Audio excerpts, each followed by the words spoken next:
नमस्ते। आज की इस खास चर्चा में हम किसी बोरिंग डेटा या आंकड़ों की बात नहीं करने वाले हैं। आज हम एक ऐसी कहानी की गहराई में उतरेंगे जो सीधा हमारे दिल पर असर करती है। ये एक इंसान और एक बेजुबान के बीच के उस रिश्ते का विश्लेषण है जिसे समझाने के लिए किसी शब्दकोश की जरूरत नहीं होती। सच कहूँ तो ये एक ऐसा बंधन है जो हमें ये सोचने पर मजबूर कर देगा कि वफादारी का असली मतलब आखिर होता क्या है।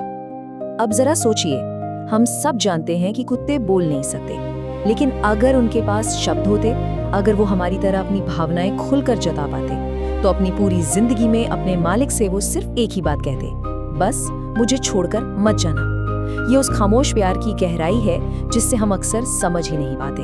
तो चलिए इस कहानी की शुरुआत में चलते हैं। मुंबई की एक बहुत ही भारी बारिश वाली शाम। हालात बिल्कुल भी अच्छे नहीं थे। एक छोटा सा पूरी तरह भीगा हुआ पिल्ला सड़क किनारे बुरी तरह कांप रहा था। वो कई दिनों से भूखा था और सबसे अजीब बात ये कि उस भारी भीड़ में किसी का भी ध्यान उस पे नहीं जा रहा था। तभी वहाँ 10 साल का एक बच्चा आर्यन रुकता है। उसने अपने बैग से आधा बचा हुआ समोसा निकाला और उस पिल्ले के सामने रख दिया। बस यहीं से ना एक नए सफर की शुरुआत हुई और आर्यन ने उसका नाम रखा शेरू। लेकिन घर ले जाना इतना आसान नहीं था। आर्यन और उसके पिता एक बहुत छोटे से कमरे में रहते थे। आर्यन की माँ का निधन हो चुका था और घर में भयंकर गरीबी थी। ऐसे में एक पिता जो खुद 2 वक्त की रोटी के लिए संघर्ष कर रहा हो, उसका ये कहना बहुत स्वाभाविक था कि हम खुद मुश्किल से खा रहे हैं और तू कुत्ता उठा लाया। उनके लिए एक और पेट पालना व्यावहारिक रूप से बिल्कुल असंभव लग रहा था। पर आर्यन कहाँ मानने वाला था। उसने कोई जिद नहीं की, कोई बहस नहीं की, बस एक बहुत खामोश सा लेकिन बहुत बड़ा बलिदान दिया। उस रात जब पिता सो गए तो आर्यन ने चुपके से अपनी आधी रोटी शेरू को दे दी और खुद सिर्फ पानी पीकर सो गया। ये सिर्फ एक रोटी नहीं थी दोस्तों, ये एक बच्चे का ऐलान था कि आज से शेरू उनका परिवार है। और इसी एक निस्वार्थ काम ने शेरू के दिल में आर्यन के लिए हमेशा के लिए जगह बना दी। यहीं से उनका एक पक्का रूटीन सेट हो गया। शेरू अब सिर्फ एक जानवर नहीं था, वो रोज आर्यन को स्कूल तक छोड़ने जाता और छुट्टी होने तक गेट पर बिल्कुल शांति से इंतजार करता। पूरा स्कूल उसे जानने लगा था, लेकिन शेरू, उसका ध्यान किसी पर नहीं होता था। वो पूरी तरह सिर्फ आर्यन के प्रति वफादार था। उसके लिए इस दुनिया में केवल वही एक इंसान मायने रखता था। अब आते हैं इस कहानी के सबसे बड़े टर्निंग पॉइंट पर, वो भयानक हादसा जिसने सब कुछ बदल कर रख दिया।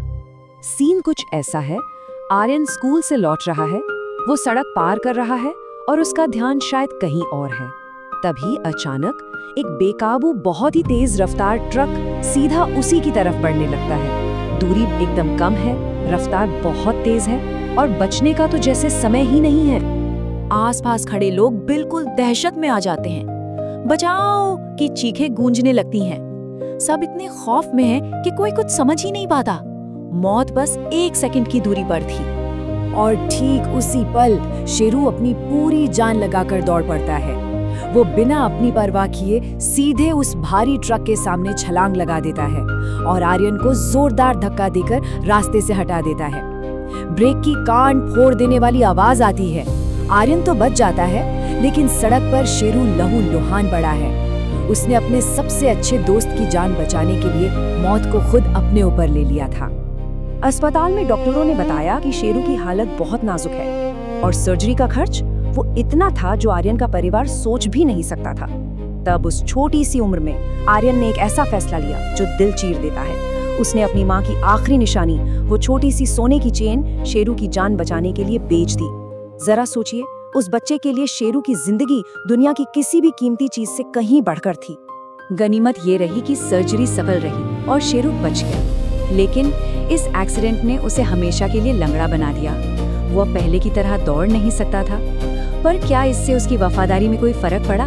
बिल्कुल नहीं। अपने दर्द के बावजूद शेरू ने हर सुबह आर्यन को स्कूल छोड़ने की अपनी वो ड्यूटी कभी नहीं छोड़ी है।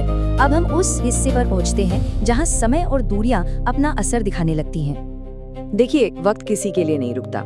साल बीते, आर्यन बड़ा हो गया, उसे एक बढ़िया नौकरी मिल गई, लेकिन दूसरी तरफ शेरू बूढ़ा होने लगा था। उसकी आंखें कमजोर हो गईं। कुछ और साल निकले, आर्यन अपनी नई जिंदगी, करियर और भागदौड़ में पूरी तरह से व्यस्त हो गया।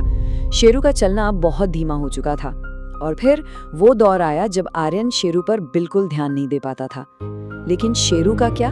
वो आज भी हर रात उसी दरवाजे पर बैठकर आर्यन के लौटने का इंतजार करता था। रास्ते अलग हो गए थे, आर्यन आगे बढ़ गया था, लेकिन शेरू वहीं का वहीं खड़ा था। और फिर आता है वो पल, वो आखिरी रात और विदाई। हुआ कुछ यूं कि एक रात आर्यन काम से बहुत थका हारा और देर से घर लौटा। उसने देखा शेरू हमेशा की तरह दरवाजे के पास लेटा है, लेकिन उस दिन कुछ अलग था। आज शेरू अपनी जगह से उठकर आर्यन का स्वागत करने नहीं आया। आर्यन को एक झटके में ये भयानक एहसास हुआ कि वो अपनी जिंदगी में इतना उलझ गया था कि उसने देखा ही नहीं उसका शेरू अब कितना बूढ़ा और कमजोर हो चुका है। आर्यन भागकर पास गया और शेरू का भारी सिर अपनी गोद में रख लिया। दर्द और पछतावे से भरे उसके मुंह से बस यही शब्द निकले, सॉरी यार, मैं बहुत बिजी हो गया था। ये बहुत देर से मांगी गई एक माफी थी, उस दोस्त से माफी जिसने एक बार उसके लिए अपनी जान दांव पर लगा दी थी। और बदले में शेरू ने क्या किया? बेजुबान तो कुछ कह नहीं पाते ना, पर शेरू ने बहुत कमजोरी से आर्यन की तरफ देखा और अपनी पूंछ हिलाई, जैसे वो कह रहा हो, कोई बात नहीं, मैं आज भी तेरा इंतजार करता। ये होता है बिना किसी शर्त वाला प्यार। शेरू के मन में कोई शिकायत, कोई गिला नहीं था। अगली सुबह जब आर्यन की आंख खुली तो कमरा बिल्कुल शांत था। शेरू अभी भी उसकी गोद में ही था, लेकिन अब वो सांस नहीं ले रहा था। उसका इंतजार हमेशा के लिए खत्म हो चुका था। उस दिन आर्यन इतना रोया, शायद उतना वो अपनी माँ के जाने पर भी नहीं रोया था। अब इस कहानी का एक बहुत ही भावुक कर देने वाला पहलू देखिए। बाद में जब आर्यन शेरू की चीजें समेट रहा था तो शेरू के पुराने कॉलर के अंदर उसे एक मुड़ी हुई पर्ची मिली। ये पर्ची खुद आर्यन ने बचपन में लिखी थी। शेरू, तू कहीं मत जाना, तू मेरा सबसे अच्छा दोस्त है। और सच तो यही था कि शेरू कहीं नहीं गया था। उसने अपनी आखिरी सांस तक उस वादे को निभाया। इस एक रात ने आर्यन को हमेशा के लिए बदल कर रख दिया। आज भी हर रविवार को आर्यन उसी सड़क पर जाता है जहां उसे बरसों पहले शेरू मिला था। वो वहां भूखे और बेसहारा कुत्तों को खाना खिलाता है। उसे आज भी लगता है कि उन बेजुबानों की भीड़ में कहीं ना कहीं उसका दोस्त शेरू अभी भी उसकी तरफ देखकर प्यार से अपनी पूंछ हिला रहा है। तो इन सारी बातों का लब्बो लुबाब क्या है? सबसे बड़ा सच यही है कि इंसान बदल जाते हैं, लेकिन एक कुत्ता अपनी आखिरी सांस तक अपने मालिक से प्यार करता है। हमारी दुनिया में रिश्ते अक्सर समय और हालात के साथ बदल जाते हैं, फीके पड़ जाते हैं, लेकिन एक बेजुबान का प्यार हमारी अनदेखी और समय से भी कहीं ऊपर होता है। और ये पूरी चर्चा हमें एक बहुत ही गहरे सवाल के साथ छोड़ जाती है, क्या हम उस बिना बोले जाने वाले प्यार के लायक हैं? इस पर हम सबको गहराई से सोचने की जरूरत है। अगली बार जब भी कोई बेजुबान आपके सामने आए तो बस इतना याद रखिएगा कि उनके पास इस दुनिया को देने के लिए सिर्फ और सिर्फ निस्वार्थ प्यार होता है। हमारे साथ जुड़ने के लिए बहुत बहुत धन्यवाद।